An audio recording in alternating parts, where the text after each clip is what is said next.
में आत्मा विराजमान है और जीव भी विराजमान। जीव आत्मा, जीव और आत्मा में दोनों में बहुत बड़ा अंतर है। ऐसा नहीं है कि एक ही है, दोनों में अंतर है। आत्मा का घर कहीं और है और जीवों का घर कहीं और है। तो आत्मा का कल्याण पाने के लिए तुमको भजन करना पड़ेगा। बेचारी आत्मा तड़पती रहती है, रोती रहती है, देखती रहती है और कर्म इंद्रियों के द्वारा होता रहता है। ये मन जो है बहुत चंचल होता है, वो कर्म करवाता रहता है।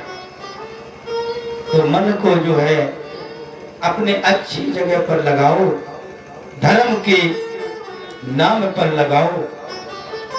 ये परमात्मा कैसा है? परमात्मा जैसी भागवत में भाव से भक्ति होती है,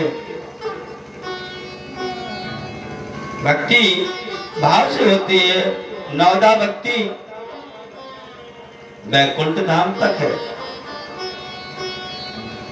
और अष्टदा भक्ति भगवान निराकार वैकुंठ धाम तक है, वो गौलोक धाम तक है। इसके ऊपर चलते हैं जो पर प्रेम लक्षणा भक्ति कहाँ की है?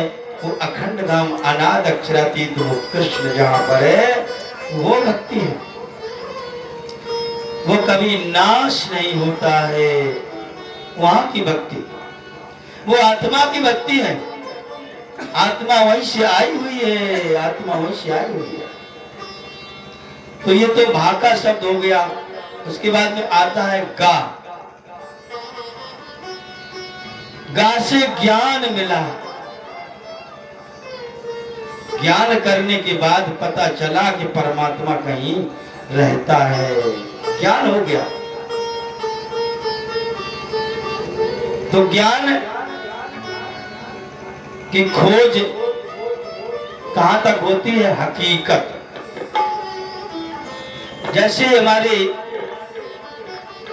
अरबी भाषा में कुछ लोग शब्द बोलते हैं, कहने लगते हैं यार बात तो कहीं पर हकीकत है, कह देते हैं बात हकीकत।